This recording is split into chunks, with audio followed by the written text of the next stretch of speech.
شکریہ شکریہ بسم اللہ الرحمن الرحیم ایاک نعبد و ایاک نستعین. میں جناب سب سے پہلے اورنگزیب صاحب president Bahawalpur high court bar ایسوسی ایشن اور میرے کولیگز پارٹی کے بھی میرے ممبر پنجاب بار ہمارے آئی ایل ایف کے سپورٹرز شاداب جعفری آئے ہوئے ہیں جنہوں نے آئی ایل ایف تقریباً شروع کی تھی اور میرے members of Lahore high court bar اور ہماری جو فیمیل لائرز اور میلز. دیکھیں میں ایک خاص وجہ سے آپ کے پاس آیا ہوں. میں چاہتا ہوں کہ ذرا آپ اس کے اوپر آج سوچیں بھی, جب آپ گھر جائیں اس کے اوپر سوچیں اور آپ یہ ذہن میں ڈال لیں کہ جب تک ہم اس ملک کے اندر ہم جو بار بار ایک بات کرتے ہیں قانون کی حکمرانی, اصل میں ہم بات کرتے ہیں انصاف کی. ہم کیوں کہتے ہیں قانون کی حکمرانی؟ کیونکہ جنگل کے قانون کے اندر طاقت کی حکمرانی ہوتی ہے, جن کو ہم بنانا ریپبلکس کہتے ہیں. بنانا ریپبلک ہوتی وہ ہے جہاں قانون نہیں ہوتا, انصاف نہیں ہوتا. اگر میرے سے کوئی یہ پوچھے کہ ایک چیز پاکستان میں اگر ہم ایک کام کر دیں جو ہمارے ملک کو ایک ترقی یافتہ ملک بنا دے گا, وہ کیا ہو؟ ایک چیز اگر ہم اس ملک کے اندر انصاف قائم کر دیں, اور انصاف کا مطلب یہ ہوتا ہے کہ طاقتور اور کمزور ان کے لیے ایک قانون بن جائے. میرے نبی صلی اللہ علیہ وسلم نے کہا تھا کہ تمہارے سے پہلے بڑی قومیں تباہ ہوئیں, جدھر جب چھوٹا چور چوری کرتا تھا وہ جیل میں, اور جب طاقتور چوری کرتا تھا اس کو وہ ملک کا نظام نہیں پکڑ سکتا تھا. یہ بیسکلی ایک چیز یاد رکھے, ایک چیز, جب تک ہم طاقتور ڈاکوؤں کو قانون کے نیچے نہیں لے کے آتے, یہ بھول جائیں کہ کوئی بھی اس ملک کو اوپر اٹھا سکتا ہے. یہ ذرا غور سے سنیں. میں آپ کو ایک یونائٹڈ نیشن سیکرٹری جنرل اس نے ایک پینل بنائی ہے, کمیشن بنائی, پتہ چلانے کے لیے کہ غریب اور امیر ملکوں کے اندر یہ کیوں فاصلہ بڑھتا جا رہا ہے. غریب ملک غریب ہو رہے ہیں, امیر ملک امیر ترین ہوتے جا رہے ہیں. تو اس نے ایک پینل بٹھائی جس کا اس کے نام رکھا فیکٹ آئی پینل. اس نے بڑی دیر کی ریسرچ کے بعد کس نتیجے پہ آیا, اور یہ ذرا غور سے سنیں کیونکہ یہ پاکستان کے لیے بہت ضروری ہے کہ ہماری قوم اس چیز کو سمجھے. جو میں 26 سال اس ملک کے اندر انصاف کی جنگ لڑ رہا ہوں کرپشن کے خلاف, کیونکہ انصاف آئے گا تو کرپشن ختم ہوگی. تو وہ جو فیکٹ آئی پینل کی فائنڈنگ وہ کیا تھی؟ اس کے مطابق ہر سال ڈیولپنگ ورلڈ یعنی کہ ہماری طرح کے ملک جو ڈیولپ ہو رہے ہیں, غریب ملک, ان ملکوں سے 1700 ارب ڈالر 1700 ارب ڈالر غریب ملکوں سے چوری ہو کے امیر ملکوں میں جاتے ہیں, آف شور اکاؤنٹس میں جاتے ہیں, بڑے بڑے لندن کے فلیٹس خریدے جاتے ہیں. یہ یہاں سے غریب ملکوں سے ان کی جو رولنگ ایلیٹ ہے, صاحب اقتدار, ان کی جو ایلیٹ ہے, وہ چوری کر کے پیسہ غریب ملکوں سے ہر سال 1700 ارب روپیہ 1700 ارب ڈالر, روپیہ نہیں ڈالر, غریب ملکوں سے امیر ملکوں میں جاتے ہیں. ایک منٹ، ابھی نہیں، سنیں، ایک منٹ سن لیں. نہیں، یہ بڑا ضروری ہے آپ کے لیے سننا، کیونکہ میں تو آیا اصل میں آپ کو اس جہاد کے لیے تیار کرنے کے لیے آیا ہوں. میں پہلے سمجھ جائے نا وہ جہاد ہے کیا. یہ اگر آپ کو سمجھ نہیں آئے گی کہ آپ کس قسم کی جہاد لڑ رہے ہیں تو آپ خود کو حملہ کر دیں گے. میں چاہتا ہوں کہ سوچ سمجھ کے جدوجہد کی تیاری کریں. سو دیکھیں جب تک جو میرے نبی صلی اللہ علیہ وسلم نے 1500 سال پہلے تقریباً تب کہا تھا کہ جب تک آپ بڑے ڈاکوؤں کو قانون کے نیچے نہیں لے کے آئیں گے وہ ملک نہیں بچ سکتا بربادی سے. کیونکہ چھوٹا چور کتنی چوری کر لے گا. چھوٹا چور تو چلے بھینس چوری، گائے چوری، یا یہ موٹر سائیکل گاڑی زیادہ سے زیادہ.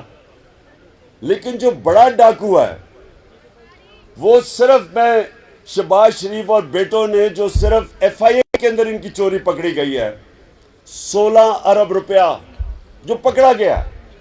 جو نہیں پکڑا گیا وہ تو گیا باہر. یعنی جو ایف آئی اے نے پکڑا تھا وہ 1700 تھا. زرداری کا یہ جو اومنی فیک اکاؤنٹس وہ 100 ارب سے بھی زیادہ ہے. تو جو چھوٹا چور ہے وہ کتنی چوری کرے گا. بڑا چور جو میرے نبی صلی اللہ علیہ وسلم نے کہا تھا ملک تو تب تباہ ہوتا ہے جب بڑے چوروں کو آپ نہیں پکڑتے. وہ جب پیسہ چوری کرتے ہیں وہ بستر کے نیچے تو اربوں روپیہ نہیں چھپ سکتا. اس کو ہنڈی حوالے سے بھیجنا پڑتا ہے ڈالر لے کے. ڈالرز کی کمی ہو جاتی ہے. جب ڈالرز کی کمی ہوتی ہے روپے پہ پریشر پڑ جاتا ہے، روپیہ گرنا شروع ہو جاتا ہے. جب روپیہ گرتا ہے ہر چیز مہنگی ہو جاتی ہے، غربت پھیل جاتی ہے. اور جس ملک کے اندر آپ کی کرنسی کرنا شروع ہو جائے باہر سے سرمایہ کاری نہیں ہوتی، فورن انویسٹمنٹ نہیں آتی، ملک ترقی نہیں کرتا. تو میرے عظیم لیڈر نے تو 1500 سال پہلے کہہ دیا تھا کہ اگر آپ بڑے ڈاکوؤں کا معاشرہ آپ کا انصاف کا نظام نہیں پکڑے گا وہ تباہ ہو جائے گا. چھوٹے چوروں کو پکڑنے سے کیا فائدہ. سارے جتنے آپ کے جیل میں اس وقت جتنے بھی آپ کے چور بیٹھے ہوئے نا، پتہ نہیں 70,000 میں سے کتنوں نے چوری کی ہوئی ہے، ان ساروں کا پیسہ آپ اکٹھا کر دیں تو ایک Shahbaz Sharif and sons corruption limited company جنہوں نے ایک کھانچا مارا ہے وہ ایک 16 ارب کا جو ان کا ایف آئی اے کا کیس ہے وہ سارے چوروں کے سے زیادہ پیسہ ہے. سو اس لیے جو میں آج سب کو آپ کو تیار کرنے آیا ہوں، دیکھیں ہم نے مل کے اپنے آپ کو حقیقی طور پہ آزاد کرنا ہے. حقیقی طور پہ آزاد ہو ہی نہیں سکتے جب تک انصاف نہ ہو، کیونکہ انصاف لوگوں کو آزاد کرتا ہے. اب مجھے یہ بتائیں کہ 25 میں ہم کیا کر رہے تھے جو اتنا کریک ڈاؤن ہوا. میرے اوپر کوئی ابھی تک پتہ نہیں 16 ایف آئی آر ہیں، ساروں کے اوپر ایف آئی آر. ہمارے فاروق اعظم اس عمر میں پکڑ کے جیل میں ڈال دیا. خواتین کو پکڑ لیا، 2 بجے گھر میں پولیس سے چھاپے مارے. یعنی پولیس نے 2 بجے ایسے گئے چھاپے مارے جیسے پتہ نہیں کون مجرم تھے. اور جرم کیا تھا کہ ایک ہم نے فیصلہ کیا تھا لانگ مارچ کا. تو لانگ مارچ کا تو 2 ہمارے دور میں فضل الرحمان نے بھی فیصلہ کیا تھا. جی ڈیزل صاحب نے بھی فیصلہ کیا تھا. اور پھر کانپے ٹانگنے والی بلاول نے بھی فیصلہ کیا تھا. تو ہم نے تو کبھی کسی کو نہیں روکا. ہم نے تو ویسے وہ ایک مریم بھی ایک لے کے آئی تھی کوئی لانگ مارچ قسم کی، وہ راستے میں گم ہو گئی. تو ہم نے تو کبھی کسی کو نہیں روکا.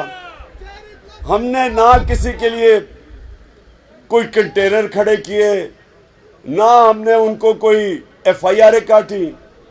تو ہمارے دور میں تو 3-4 لانگ مارچ ہوئی تھی. ہم نے بھی وہ ایک لانگ مارچ اناؤنس کی پتہ ہزاروں لوگوں کو جیلوں میں ڈالا، لوگوں کے گھروں میں چھاپے مارے، اور پھر جب وہاں دیکھ رہے ہیں عورتیں بچے، وہاں اسلام آباد میں دیکھ رہے ہیں عورتیں بچے، لبرٹی چوک میں ان کے اوپر شیلنگ کی گئی. کبھی میں نے اس طرح پولیس کو فیملیز کے اوپر شیلنگ کرتے نہیں دیکھا. تو یہ اس کے لیے ہمیں انصاف کی جنگ لڑنی، یہ ہمارا رائٹ تھا. میرا آئین مجھے حق دیتا تھا، میرا آئین مجھے پرامن احتجاج کرنے کا حق دیتا تھا. اور پرامن احتجاج کیوں؟ کہ ملک کے اوپر بڑے بڑے ڈاکوں کو مسلط کر دیا گیا ایک سازش کے تحت. تو ہمیں اتنا بھی حق نہیں تھا کہ ہم پرامن احتجاج کر سکیں. ڈنڈے چلائے انہوں نے، ایسا ظلم کیا، اور اس کے بعد مسلسل کبھی میڈیا کے اوپر کریک ڈاؤن، اچھے نامور کریڈیبل وہ صحافی جن کی عزت ہے معاشرے میں، ان کے اوپر کریک ڈاؤن. وہ ملک سے باہر گئے ہوئے ہیں. میڈیا بھی اے آر وائی کے اوپر اس کو بند کیا ہوا. وہ اب ہم اسلام آباد ہائی کورٹ کا شکر ادا کرتے ہیں کہ انہوں نے اس کو بحال کیا. کبھی اس طرح کا جو خوف جو شہباز گل سے ہوا، جو اس کے بعد وہ جمیل فاروقی وہ ایک ننگا کر کے لوگوں کو مارا گیا، ایسے کبھی نہیں ہوا. جو اپوزیشن لیڈر، سندھ کا اپوزیشن لیڈر حلیم عادل شیخ، جو اس طرح اس سے کیا جا رہا ہے، وہ ایک کیس سے نکلتا ہے دوسرے کیس میں زرداری ڈال دیتا ہے، کیونکہ یہ مجرم ہے، زرداری مافیا ہے، یہ شریف خاندان مافیا ہے، یہ تو ڈیموکریٹس ہی نہیں ہے. اور اس کے لیے مجھے اپنی وکلا برادری کی ضرورت ہے، کیونکہ اس وقت جنگ ہے انصاف کی.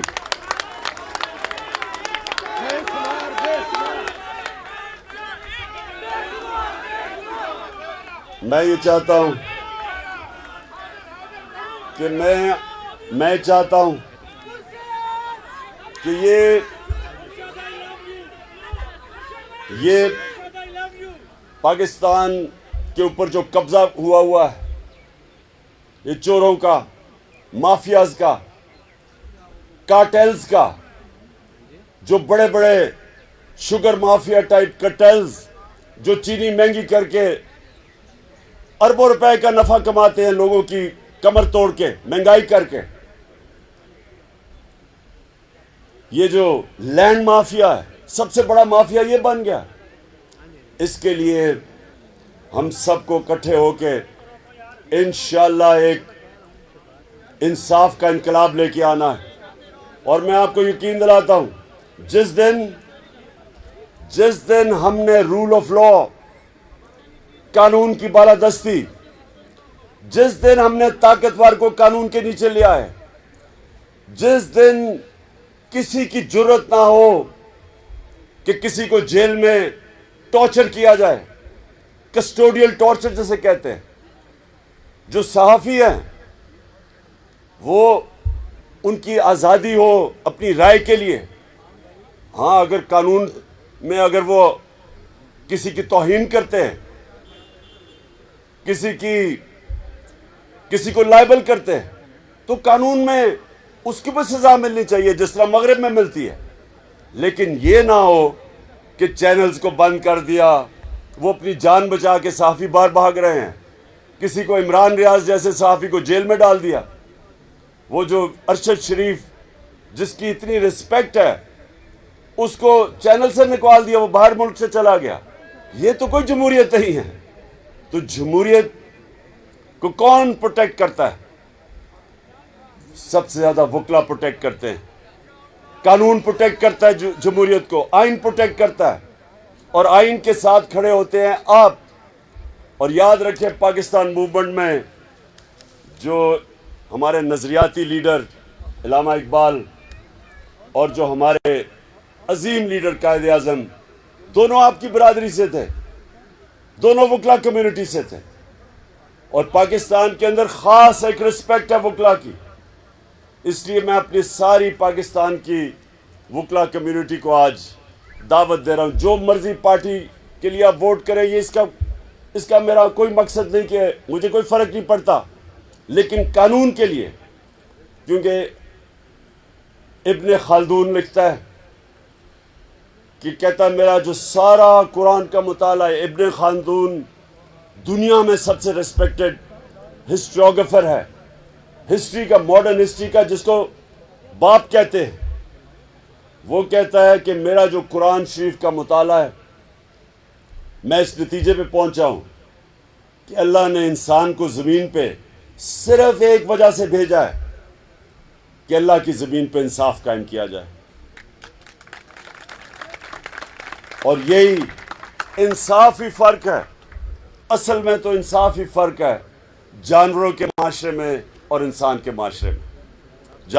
جانوروں کے معاشرے میں مائٹ از رائٹ، طاقت کی حکمرانی، شیر جو مرضی جائے کرے، باقی سارے جانور چھپتے پھرتے ہیں، ان کے کوئی حقوق نہیں ہیں۔ اور ہاں، وہ شیر نہیں، یہ جو جالی والے سرکس والے ہیں، میں اصل شیر کی بات کر رہا ہوں۔ اور انسانی معاشرہ وہ ہوتا ہے، شیرمان خان، عمران خان، انسانی معاشرہ وہ ہوتا ہے، انسانی معاشرہ جدھر کمزور کو قانون اس کی حفاظت کرتا ہے طاقتور سے۔ سویلائز سوسائٹی ہوتی وہ ہے جس کے اندر قانون کمزور کو پروٹیکٹ کرتا ہے۔ جب تک اگر قانون پروٹیکٹ نہیں کرتا کمزور کو، تو وہ پھر انسانی معاشرہ نہیں ہوتا، وہ صرف عقل مند جانور ہوتے ہیں، عقل مند جانوروں کا معاشرہ ہوتا ہے۔ اور یہ اس لیے اللہ نے، میں بھی یہ سمجھتا ہوں کہ جو اللہ نے 1,40,000 پیغمبر بھیجے تھے دنیا میں، ان ساروں کی جو کامن مشن تھی وہ کیا تھی؟ وہ دو چیزوں کی بات کرتے تھے، انصاف اور انسانیت۔ یہ دو چیزیں، کیونکہ یہ دونوں چیزیں ہمیں جانوروں سے فرق کرتی ہیں، اس لیے اللہ نے پیغمبر بھیجے تھے ہمیں انسان بنانے کے لیے۔ اور اس لیے انشاءاللہ پاکستان میں جو اب ہماری جہاد ہے وہ ہے انصاف کی۔